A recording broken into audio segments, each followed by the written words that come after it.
close your eyes. Only got one night, just put your trust in me. Give me everything, I need your love tonight. So baby, please don't fight it. Put your trust in me, I'll give you everything. So hold on to me.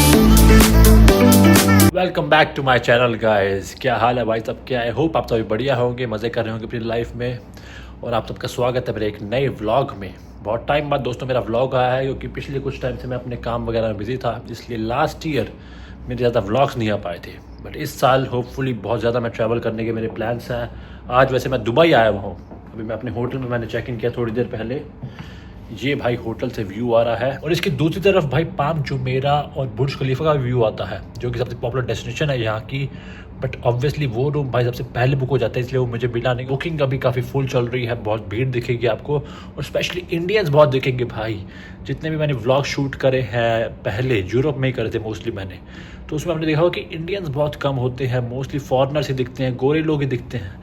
But यहाँ पे भाई Dubai की खास बात एक ये है कि यहाँ पे वर्किंग पॉपुलेशन भी और टूरिस्ट भी इंडियंस की बहुत ज़्यादा है। मतलब काम करने के लिए तो लोग आते ही हैं, टूरिस्ट भी बहुत घूमने के लिए आते हैं, क्योंकि इंडिया से इतना पास है। बट चलिए भाई अब निकलते हैं होटल से। आज बहुत चीज़ें घूमने की है, बहुत प्लान्स है, और आई एम श्योर आपको इस व्लॉग में बहुत मज़ा आने वाला है। तो अभी भाई मैं अपनी टैक्सी का वेट कर रहा हूँ, और यहाँ पे क्या टैक्सी बहुत धीरे धीरे आती है, और कई बार क्या होता है इनका पिकअप पॉइंट जो होता है ना, वो होता है मैं यहाँ पे खड़ा हूँ, वो टैक्सी वाला उस साइड 6 लेन दूसरी खड़ा होता है। अभी दोस्तों मैं कैब में बैठा हूँ, और यहाँ से मैं भाई एक सी लाइफ जगह है, वहाँ पे वाटर स्पोर्ट्स काफ़ी होती है। मैंने एक यॉट बुक करी है, प्राइवेट यॉट बुक करी है, तो वहाँ पे जाके थोड़ा चिल आउट करेंगे।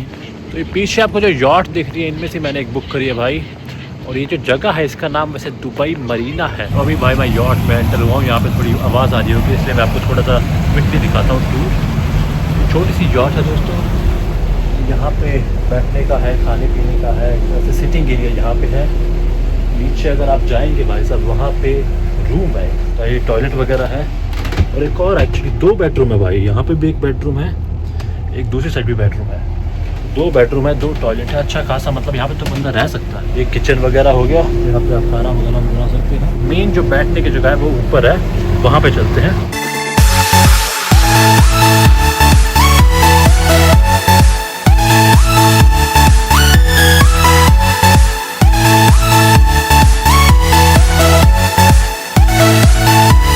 अब आपको पता है दोस्तों, आयरलैंड में तो भाई वेदर बहुत ख़राब रहता है, पूरे वक्त बारिश और बहुत क्लाउडी वेदर रहता है, तो बंदा परेशान हो जाता है। ऑब्वियसली ऐसी कंट्री में आके जहाँ पे पूरे साल ऐसा सनी वेदर रहता है भाई, काफ़ी अच्छा फील होता है, डिप्रेशन चला जाता है और पॉजिटिव वाइब्स आती है। तो देखो भाई प्लेन जा रहा है, कुछ तो होगा, बहुत नीचे से जा रहा है भाई प्लेन, इतना नीचे जाते हुए मैंने कभी देखा नहीं अपने। अभी भाई पेट्रोल ख़त्म हो गया था, तो ये भाई साहब पीछे रुके हैं पेट्रोल भराने के लिए। यार्ड में ऐसे पेट्रोल भराया जाता है। और इंटरेस्टिंगली भाई जो इस यार्ड का क्रू है मोस्टली इंडियन से, साउथ से है मोस्टली लोग। अभी दोस्तों मैं एक मार्केट में आया हुआ था, वहाँ पे एक बंदे ने मुझे, यहाँ पे एक टूर है बहुत पॉपुलर, डेजर्ट सफारी, वहाँ पे मैं जा रहा हूँ। क्या एक छोटा सा मॉल है, ये पूरा इन्होंने देसी मॉल बना रखा है। देखो ये मृणाल ठाकुर की फ़ोटो लगी हुई है यहाँ पे, ये पीछे कल्याण ज्वेलर्स है, ये भी तनिष्क है, मालाबार है, मतलब सारे भाई देसी ब्रांड है।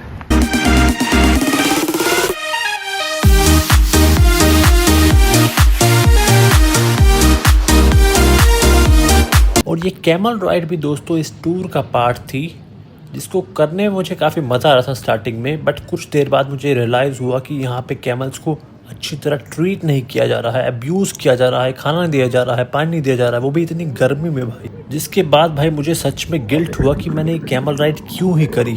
आपको शायद आवाज़ आ रही होगी भाई साहब, यहाँ पे कैमल बहुत गुस्से वाले हैं, इनको लगता है खाना या अच्छी तरह ट्रीट नहीं करते ये लोग।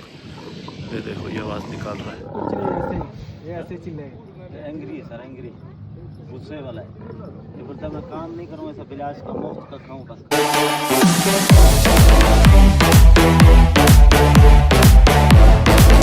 सैंड बोर्डिंग के बाद दोस्तों यहाँ पे नाच गाना स्टार्ट हो गया था, जिसमें मेरा कोई इंटरेस्ट नहीं था भाई, इसलिए मैंने कहा कि भाई मुझे घर छोड़ाओ। बट उन्होंने कहा नहीं भाई तुम्हें नाच गाना देखना पड़ेगा। तो भाई मैं पूरा पक गया था इस डेजर्ट सफारी टूर में। मुझे लगा 1-2 घंटे का टूर होगा, 2-3 घंटे का होगा मैक्सिमम, बट ये भाई मेरे 6-7 घंटे खा गए भाई। तो भाई मैं तो किसी को रिकमेंड नहीं कर रहा हूँ कि अगर आप दुबई आ रहे हैं तो इन डेजर्ट सफारी टूर में अपने पैसे या टाइम बर्बाद करें।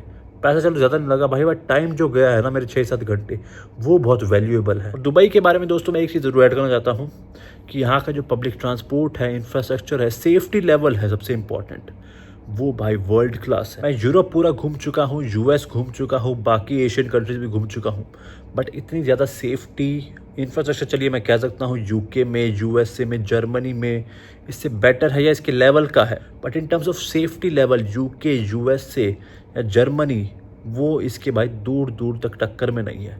यूएस में तो आपको पता ही है भाई, गन लॉ है, कोई भी भाई साहब आपको उड़ा के जा सकता है। यूके में भाई साहब इन्होंने उसे मिनी पाकिस्तान बना दिया है। यहाँ भी पाकिस्तानी लोग हैं भाई, बट पाकिस्तानी लोग भाई वहीं पे सही रहते हैं जहाँ पे डिक्टेटरशिप होती है, वो डेमोक्रेसी में सही नहीं रहते भाई। तो यहाँ पे भाई डिक्टेटरशिप है, जिसे इस्लामिक टर्म्स में शरिया लॉ कहते हैं, वो है भाई यहाँ पे। इसलिए मुस्लिम्स हो या नॉन मुस्लिम्स हो वो क्राइम करने के बारे में सोचते भी नहीं है भाई। हाँ, उसका ड्रॉबैक हो सकता है ये है कि यहाँ पे डेमोक्रेसी नहीं है या फ्रीडम ऑफ एक्सप्रेशन नहीं है, फ्रीडम ऑफ स्पीच नहीं है इतना ज़्यादा जितना बाकी यूरोपियन कंट्रीज़ में या यूएस में है। बट देखो भाई, सच्चाई तो ये है कि इंडिया में या काफ़ी दूसरी कंट्रीज़ में एक बहुत बड़ी ऐसी पॉपुलेशन है जो डेमोक्रेसी डिज़र्व ही नहीं करते हैं। इसका बेस्ट एग्जांपल यूके का उठा के देख सकते हैं, स्वीडन का उठा के देख सकते हैं कि वहाँ पे देखिए उन्होंने जब से इमिग्रेशन को ओपन कर दिया, रिफ्यूजी असाइलम सीकर्स को लेना स्टार्ट कर दिया अपने कंट्रीज़ में, तो उन लोगों ने भाई डेमोक्रेसी का मिसयूज़ किया, उनकी कंट्रीज़ को तबाह कर दिया। वो गलती दुबई वाले, यूए या मिडिल ईस्ट की कंट्रीज़ नहीं करना चाहती। इंडिया में तो देखिए, मैं बोलना नहीं चाहता बट बहुत बड़ी पॉपुलेशन है, चाहे मैं केरला की बात करूँ, बंगाल की बात करूँ, बहुत सी ऐसी स्टेट्स हैं जहाँ पे भाई डेमोक्रेसी का मिसयूज़ होता है, सेक्युलरिज्म का मिसयूज़ होता है। यहाँ पे रूल्स तोड़े जाते हैं ओपनली।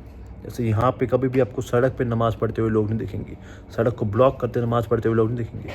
बट इंडिया में आप एक तरफ देखिए, बंगाल में, केरला में हर दूसरे दिन लोग सड़क पे नमाज़ पढ़ रहे होते हैं, पैलेस्टीन के झंडे उठा रहे होते हैं। अब आप खुद बताइए भाई कि क्या ये लोग डेमोक्रेसी में रहने के लायक हैं? क्या ये लोग शरिया लॉ या डिक्टेटरशिप डिज़र्व नहीं करते? और देखिए, मैं यहाँ पे किसी पर्टिकुलर कम्युनिटी को टारगेट नहीं कर रहा, मैं काफ़ी जनरली ये बात कह रहा हूँ कि इंडिया में, इंडियंस में, जो इंडिया में रह रहे हैं उनमें कोई सिविक सेंस नहीं होती। बट वही इंडिया, जब वो इंडिया के बाहर किसी डिक्टेटरशिप वाली कंट्री में रहते हैं जहाँ पे कोई डेमोक्रेसी नहीं है, फ्रीडम ऑफ स्पीच नहीं है, स्ट्रिक्ट शरिया लॉ है, वहाँ पे वो सारे कानून फॉलो करते हैं, वहाँ में उनमें सिविक सेंस आ जाती है। जो रूल्स वो इंडिया में तोड़ते थे, जिस सड़क पे वो इंडिया में थूकते थे, यहाँ पे वो थूकते हैं तो सीधा भाई वो जेल में जाते हैं। बट एनीवेज भाई, अभी मेरे 2 दिन और है दुबई में, जहाँ पे मेरा प्लान है पाम जुमेरा घूमने का। यॉट तो मैंने आज घूम ली है, बट यॉट के पास में एक स्काई डाइव दुबई कर गया है, जहाँ पे ग्रायोकॉप्टर भी है, हेलीकॉप्टर भी है, स्काई डाइविंग भी है। बट हो सकता है उन एक्टिविटीज़ के लिए मैं व्लॉग ना शूट कर पाऊँ, क्योंकि काफ़ी एक्टिविटीज़ पानी में है, काफ़ी प्राइवेट एरियाज़ में होती है जहाँ पे व्लॉग शूट करना, क्योंकि दूसरे लोग भी होते हैं, अलाउड नहीं होता। तो इसलिए मैं उन एक्टिविटीज़ की क्लिप इस वीडियो के एंड में डाल दूँगा अगर मैं शूट नहीं कर पाया तो।